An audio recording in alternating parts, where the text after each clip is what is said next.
81 වෙනි රට විදියට අද දවස් තුලදී මම තෝරගෙන තියෙන්නේ දුවේ පුතේ හයිටි රාජ්‍ය. 81 තමයි දුවේ පුතේ හයිටි. 81 හයිටි ගැන කතා කරනකොට දුවේ පුතේ හයිටි රාජ්‍ය කියන්නේ දුවේ පුතේ උතුරු ඇමරිකාව එහෙම නැත්නම් උතුරු ඇමරිකා අර්ධද්වීපයට අයිති වෙන මෙන්න මේ කුඩා රට. මේ තියෙන්නේ හයිටි. දුවේ පුතේ මෙන්න මේක මේ රතු පාටින් තියෙන්නේ. මෙන්න මේ මම ඊතල දෙකක් ගහලා දෙනවා මේ පැත්තක තියෙන චූටි රාජ්‍යයට තමයි අපි කියන්නේ හයිටි රාජ්‍ය කියලා. අංක 81 හයිටි. හයිටි රාජ්‍යයේ දුවේ පුතේ අගනගරයේ බවට පත් වෙලා තියෙන්නේ හයිටි රාජ්‍ය අගනගරයේ බවට පත් වෙලා තියෙන්නේ පෝර්ට් ඕ ප්‍රින්ස් පෝර්ට් ඕ ප්‍රින්ස් පෝර්ට් ඕ ප්‍රින්ස් කියන්නේ දුවේ පුතේ හයිටි රාජ්‍යයේ අගනගරය. ඉතින් දුවේ පුතේ ඔන්න ඔය විදිහට පෝර්ට් ඕ ප්‍රින්ස් දුවේ පුතේ හයිටි රාජ්‍යයේ අගනගරයේ බවට පත් වෙලා තියෙනවා. ඒ වගේම දුවේ පුතේ ඊළඟට මම කතා කරන්නේ 82 විදියට මම තෝරගෙන තියෙන දුවේ පුතේ බෙල්ජියම 82 බෙල්ජියම මෙන්න තියෙනවා දුවේ පුතේ මෙන්න මේ මෙතන රතු පාටින් චූටි රටක් මෙන්න මේ බ්‍රිතාන්‍යයට පල්ලෙහෙන් තවත් තියෙන දුවේ චූටි රටක් මේකට තමයි අපි කියන්නේ බෙල්ජියම. අපි කලිනුත් කතා කරා මෙතන රටක් තියෙනවා කියලා. ඒ රට නෙමේ මේක අපි කලින් කතා කරේ දුවේ පුතේ නෙදර්ලන්තේ ඊට එහා පැත්තෙන් තියෙන නෙදර්ලන්තේ ඊට පල්ලෙහෙන් තියෙනවා නෙදර්ලන්තයට පල්ලෙහෙන් බෙල්ජියම තියෙන්නේ දුවේ පුතේ නෙදර්ලන්තයත් ප්‍රංශයත් අතර මැද්දේ. මේකට අපි කියනවා බෙල්ජියම. බෙල්ජියමේ දුවේ පුතේ අගනගරයේ බවට පත් වෙලා තියෙන්නේ බ්‍රසල්ස්. බෙල්ජියමේ අගනගරය බ්‍රසල්ස්. බෙල්ජියමේ අගනගරය බ්‍රසල්ස්. ඒ වගේම ඊළඟට දුවේ පුතේ මම තෝරගෙන තියෙනවා ජෝර්දානය. ජෝර්දානය කියන්නේ දුවේ පුතේ ආසියා මහද්වීපය තුල පිහිටි රටක්. ජෝර්දානය ගැන කතා කරනකොට දුවේ පුතේ ජෝර්දානය කියන්නේ ලංකාවේ වැඩි විශේෂයෙන්ම ලංකාවෙන් ශ්‍රම බලකායක් ඒ රටට යනවා. මෙන්න තියෙනවා මේ රතු පාටින් ජෝර්දානය මෙතන තියෙන වෙන රටක්. දුවේ තියෙන්නේ ජෝර්දානය. ඉතින් දුවේ පුතේ ජෝර්දානය අංක 83 ජෝර්දානය. ජෝර්දානයේ අගනගරයේ බවට පත් වෙන්නේ දුවේ පුතේ අම්මාන් කියන්නේ දුවේ පුතේ ජෝර්දානයේ අගනගරය. අම්මාන් ජෝර්දානයේ අගනගරය. ඒ වගේම ඊළඟට දුවේ පුතේ මම තෝරගෙන තියෙන්නේ 84 විදියට ඩොමිනික් සමූහාණ්ඩුව. මං කිව්වා හයිටි වලට මෙන්න මෙහා පැත්තේ තවත් රටක් තියෙනවා කියලා. ඒ තමයි දුවේ පුතේ ඩොමිනික් සමූහාණ්ඩුව. 84 ඩොමිනික් සමූහාණ්ඩුව. ඩොමිනික් සමූහාණ්ඩුවේ දුවේ පුතේ අගනගරයේ බවට පත් වෙන්නේ සැන්ටෝ ඩොමින්ගෝ.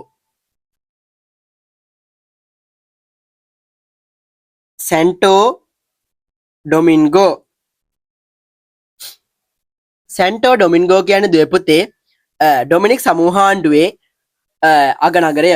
ඒ වගේම දුවේ පුතේ 85 විදිහට මම තෝරගෙන තියෙනවා එක්සත් අරාබි එමිරාජ්‍ය. මෙන්න තියෙනවා ඕමානයට උඩින් දුවේ පුතේ. ඒ වගේම සෞදි අරාබියට අනිත් පැත්තේ එක්සත් අරාබි එමිරාජ්‍ය. 85 එක්සත් අරාබි එමිරාජ්‍ය. එක්සත් අරාබි එමිරාජ්‍යයේ අගනගරය ගැන කතා කරනවා දුවේ පුතේ එක්සත් අරාබි රාජ්‍යයේ අගනගරයේ බවට පත් වෙන්නේ දුවේ පුතේ අබුඩාබි. දැන් ඔයාලා දන්නව නේද මම මෙතන මේ පොඩි කතාවක් කියන්නම්. ලංකාවේ ගොඩක් කට්ටිය ඩුබයි රටට යනවා. ඩුබයි රට තියෙන්නේ මෙන්න මේ කෙළවරේ චූටියට. මෙන්න මේ හරිය වගේ තමයි ඩුබයි රාජ්‍යය තියෙන්නේ. ඉතින් ඩුබයි කියන්නේ ලංකාවේ ශ්‍රම බලකාය වැඩි යන රටක්. ඒ වගේම මේ එක්සත් අරාබි එමිරාජ්‍ය, යෙමනය, ඕමානය, සෞදි අරාබිය, ජෝර්දානය, බහරේන්, කටාර් මේ ඔක්කොම තියෙන්නේ මෙන්න මේ හරිය. හරි. ඊළඟට 86 කියුබාව. 86 කියුබාව. මෙන්න තියෙනවා දුවේ පුතේ මෙන්න මේ හයිටි රාජ්‍යයට එහා පැත්තෙන් ඒ වගේම ඇමරිකා එක්සත් ජනපදයට පල්ලෙහාන් තියෙන මේ විශාල දූපතට අපි කියනවා කියුබාව. අංක 86 කියුබාව. කියුබාවේ දුවේ පුතේ අගනගරයේ බවට පත් වෙන්නේ හවානා. කියුබාවේ අගනගරය හවානා. කියුබාවේ අගනගරය හවානා. ඊළඟට හොන්ඩියුරාස්. හොන්ඩියුරාස් කියන්නේ දුවේ පුතේ ග්වාතමාලා වගේම නිකරගුවාට මැද්දෙන් තියෙන රට. මෙන්න ඒ වගේම මෙන්න මෙතන තියෙනවා ග්වාතමාලා ඒ වගේම මෙන්න මෙතන තියෙනවා නිකරගුවා. මේ මැද්දෙන් තියෙන රට තමයි දුවේ පුතේ හොන්ඩියුරාස් කියන්නේ. අංක 87 හොන්ඩියුරාස් උතුරු ඇමරිකා මහද්වීපයට අයිති වෙන රටක් විදිහට මෙන්න මේ හොන්ඩියුරාස් හඳුන්වන්න පුළුවන්. හොන්ඩියුරාස් වල දුවේ පුතේ අගනගරයේ බවට පත් වෙන්නේ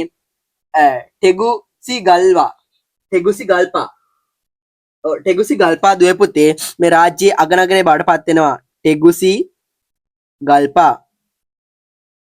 ටෙගුසිගල්පා ඒ වගේම ඊළඟට 88 විදිහට මම තෝරගෙන තියෙන ද්වීපපුතේ චෙච්ජන රජය. චෙච්ජන රජය ගැන කතා කරන ද්වීපපුතේ චෙච්ජන රජය අපිට බලා ගන්න පුළුවන් මෙන්න මේ පෝලන්තයට වගේම ජර්මනියට. පෝලන්තයේ වගේම ජර්මනියට පල්ලෑන් ද්වීපපුතේ බලා ගන්න පුළුවන් මෙන්න මේ තියෙන ගුරු පාට පැහැයෙන්. මෙන්න මේ ගුරු පාට පැහැයෙන් මෙතන තියෙන ද්වීපපුතේ චෙච්ජන රජය. චෙච්ජන රජය කියන්නේ ද්වීපපුතේ අංක 88 88 ද්වීපපුතේ චෙච්ජන රජය. චෙච්ජන රජයේ ද්වීපපුතේ අගනගරය බවට පත් වෙන්නේ ප්‍රාග්. චෙච්ජන රජයේ අගනගරය බවට පත් වෙන්නේ ප්‍රාග්. ඒ වගේම ද්වීපපුතේ අංක 89 ස්වීඩනයේ මෙන්න තියෙනවා ස්වීඩනය. නෝර්වේ ෆින්ලන්තේ මෙන්න මේ වගේම මෙන්න මෙන්න සෝස් පාටින් තියෙනවා ස්වීඩනය. අංක 89 ස්වීඩනය. ස්වීඩනයේ අගනගරය බවට පත් වෙන ද්වීපපුතේ ස්ටොක්හෝම්. ස්වීඩනයේ අගනගරය ස්ටොක්හෝම්. ඒ වගේම ද්වීපපුතේ තජිකිස්තානය. තජිකිස්තානය කියන්නේ ද්වීපපුතේ ආසියා මහද්වීපය තුල පිහිටි රටක්. ඔයාලා දන්නවා කසකස්තානය, උබගිස්තානය, තුර්කමෙනිස්තානය, ඒ වගේම තජිකිස්තානය. තජිකිස්තානය කියන්නේ ද්වීපපුතේ අංක 90 මෙන්න තජිකිස්තානය. අංක 90 තජිකිස්තානය. තජිකිස්තානයේ අගනගරය බවට පත් වෙන්නේ ද්වීපපුතේ දුෂාම්බි. දුෂාම්බි තමයි ද්වීපපුතේ තජිකිස්තානයේ අගනගරය බවට පත් වෙන්නේ. ඔන්න 90 වෙනි රටත් හරි. ඒ වගේම මම ඊළඟට ගන්නවා 91 වෙනි රට. 91 වෙනි රට බවට පත් වෙන ද්වීපපුතේ පැපුවා නිව්ගිනියාව. මෙන්න තියෙන ඕස්ට්‍රේලියා මහද්වීපයට උඩින් පැපුවා නිව්ගිනියාව 91. පැපුවා නිව්ගිනියාව. පැපුවා නිව්ගිනියාවේ අගනගරය බවට පත් වෙන ද්වීපපුතේ පෝට් මොස්බි.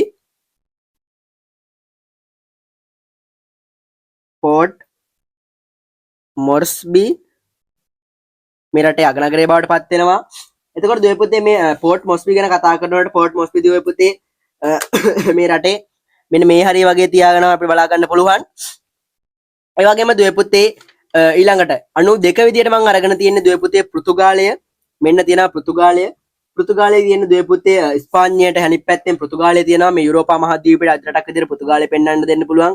පෘතුගීසි ජාතින් ඉන්නේ මෙන්න මේ පැත්තේ. ලංකාව අල්ලගත්තු එක් ජාතියක් තමයි පෘතුගීසින් කියන්නේ. ඉතින් දෙතේ පෘතුගාලයේ අගනගරය බවට පත් වෙන්නේ ලිස්බන්. පෘතුගාලයේ අගනගරය ලිස්බන්. ඒ වගේම ඊළඟ මම තෝරගත්තේ අසර්බයිජානය. අසර්බයිජානය ගැන කතා කරනකොට ද්වීපපුතේ අසර්බයිජානය ගත්තාම ද්වීපපුතේ අසර්බයිජානය ප්‍රධාන වශයෙන්ම බලා ගන්න පුළුවන් රටක්. මේක තියෙන ද්වීපපුතේ කැස්පියන් මුහුදට අනිත් පැත්තෙන් මෙන්න මේ නිල් පාට පැහැයෙන් තියෙන අසර්බයිජානය. අංක 93 අසර්බයිජානය මෙන්න තියෙනවා අසර්බයිජානය. අසර්බයිජානයේ අගනගරය බවට පත් වෙන ද්වීපපුතේ බාකු. අසර්බයිජානයේ අගනගරය බාකු. ඒ වගේම ඊළඟට 93 94 විදිහට මම තෝරගෙන තියෙනවා ග්‍රීසිය. මෙන්න තියෙනවා මධ්‍යධරණී මුහුදට උඩින් තියෙනවා මෙන්න මේ තුර්කිය, මෙන්න මේ ඉතාලිය මැද්ද වගේ දෙන්න මෙන්න මේ හරිය තියෙනවා ග්‍රීසිය. ග්‍රීසිය ද්වීපපුතේ අංක 94. ග්‍රීසියේ අගනගරය බවට පත් වෙන ද්වීපපුතේ ඇතැන්ස්. ග්‍රීසිය අගනගරය බවට පත් වෙන්නේ ඇතැන්ස්.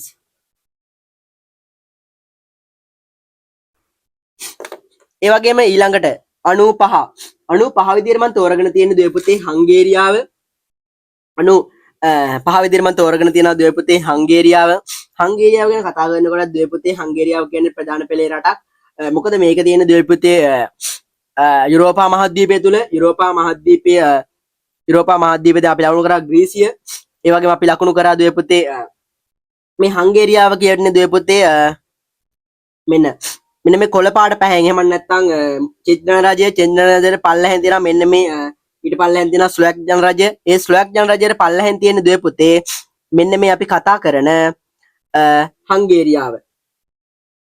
මෙන්න මෙතන තියෙනවා මෙන්න මේ කොළ පාට මං ඉලක්ක ගහලා තියෙන්නේ.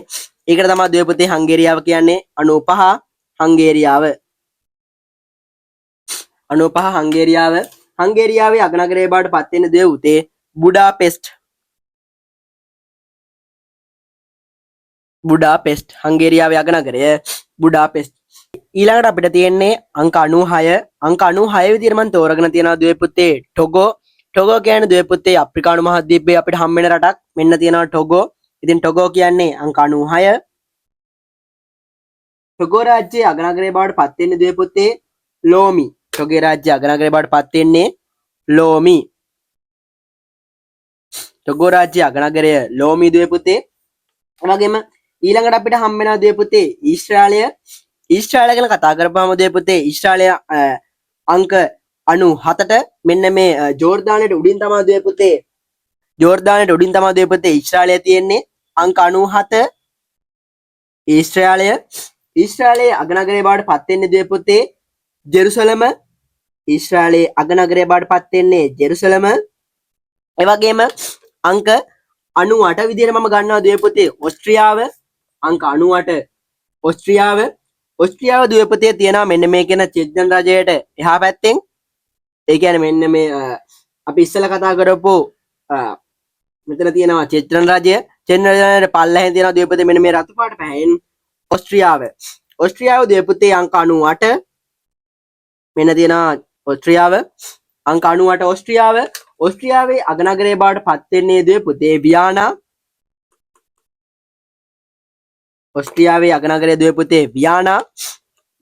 ඒ වගේම දුවේ පුතේ ඊළඟට මම ගන්නවා බෙලරුස් ගත්තාම දුවේ පුතේ බෙලරුස් තියෙන්නේ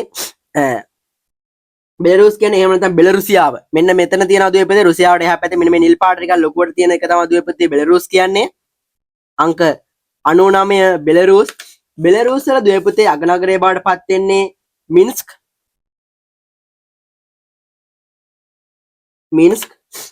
බෙලරුස් වල අගනගරය මින්ස්ක්. ඒ වගේම අංක 100 ස්විට්සර්ලන්තය මෙන්න තියෙනවා දුවේ පුතේ ස්විට්සර්ලන්තය.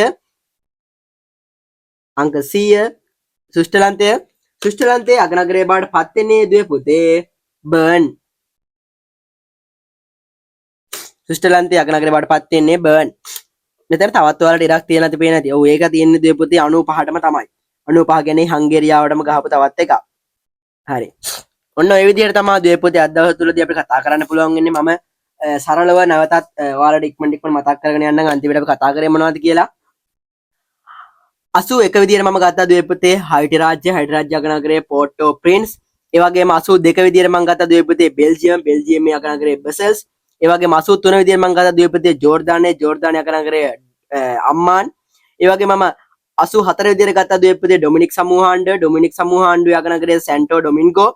ඒ වගේම මම 85 විදිහට ගත්තා දුවේ පුතේ එක්සත් අරාබි එමිර රාජ්‍ය. ඒකේ අගනගරය දුවේ පුතේ අබුඩාබි. ඒ වගේම 86 විදිහට ගත්තා කියුබාවේ අගනගරය හවානා. ඒ වගේම අංක 87 විදිහට මම දුවේ පුතේ ගත්තා හොන්ඩියුරාස් වල අගනගරය දුවේ පුතේ ටෙගුසිගල්පා. ඒ වගේම 88 විදිහට මම ගත්තා දුවේ පුතේ 88 විදිහට මම ගත්තා දුවේ පුතේ චෙච්ජන් රජයේ අගනගරය ප්‍රාග්. ඒ වගේම මම 89 විදිහට ගත්තා දුවේ පුතේ ස්වීඩනයේ අගනගරය ස්ටොක්හෝම්. ඒ වගේම මම අංක 90 විදිහට ගත්තා තජිකිස්තානයේ අගනගරය දුෂාන්බි. ඒ වගේම අංක 91 විදිහට මම ගත්තා පැපුවා නිව්ගිනියාවේ අගනගරය දුවේ පුතේ පෝර්ට් මොර්ස්බි. ඒ වගේම මම පෘතුගාලය ගත්තා 92 විදිහට පෘතුගාලය අගනගරය ලිස්බන්. ඒ වගේම 93 විදිහට ගත්තා දුවේ පුතේ අසර්බයිජානය අගනගරය බාකු. ඒ වගේම 94 විදිහට ගත්තා ග්‍රීසිය අගනගරය ඇතැන්ස්. ඒ වගේම මම 95 විදිහට ගත්තා දුවේ පුතේ හංගේරියාවේ අගනගරය දුවේ පුතේ බුඩාපෙස්ට්. ඒ වගේම මම 96 විදිහට ගත්තා ටෝගෝ වල අගනගරය ලෝමි. ඒ වගේම දුවේ පුතේ 97 විදිහට ගත්තා ඊශ්‍රායලය අගනගරය ජෙරුසලම. ඒ වගේම මම 98 විදිහට ගත්තා දුවේ පුතේ මෙන්න මෙතන තියෙන ඕස්ට්‍රියාවේ අගනගරය වියානා. ඒ වගේම මම 99 විදිහට ගත්තා දුවේ පුතේ බෙලරුසියාව එහෙම නැත්නම් බෙලරුස්. ඒකට අගනගරය මින්ස්ක්. ඒ වගේම මම 100 විදිහට ගත්තා ස්විට්සර්ලන්තයේ අගනගරය බවට පත් වෙන්නේ දුවේ පුතේ ස්විට්සර්ලන්තයේ අගනගරය බවට පත් වෙන්නේ බර්න්. මෙන්න මේ විදිහට තමයි දුවේ පුතේ අද දවස් තුලදී අපි කතා කරන්නේ. මෙන්න තියෙනවා මෙන්න මේ විදිහට තමයි දුවේ පුතේ අද දවස් තුල අපි කතා කරන්නේ. ඉතින් දුවේ පුතේ මේ වගේම නැවතත් 100 ඉඳලා 120ට අපි කතා කරමු. නැවතත් හම්බෙමු අලුත් වීඩියෝ